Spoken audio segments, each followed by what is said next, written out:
15 ವರ್ಷದಿಂದ yes sir ಒಂದು song ಮಾಡಿದ್ದೆ. ಹಾ ಈಗ ನಮ್ಮ ಹೆಣ್ಮಕ್ಳು ಎಲ್ಲರೂ ಅದನ್ನ ತುಂಬಾ ಇಷ್ಟಪಡೋದು.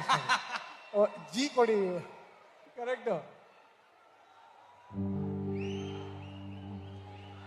ಯಾವ್ದು ಗೊತ್ತಾ ನಿಮ್ಗೆ? ಹೇಳಿ ಸರ್, ಗೊತ್ತಾಯ್ತು. ಹೂವಿನ ಬಾಣದಂತೆ ಯಾರಿಗೂ ಕಾಣದಂತೆ ಹಾಡಿನ ಸಾಲಿನಲ್ಲಿ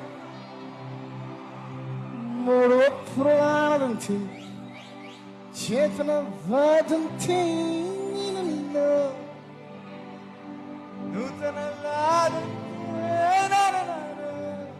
ನಿಬಂಧ ಮೇಲೆ ಬಾಕಿ ಮಾತಿನ ಹೀಗಿರೋದು.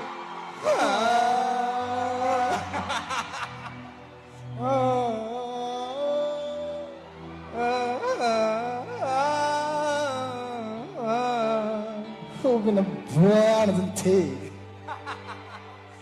Thank you Malavalli.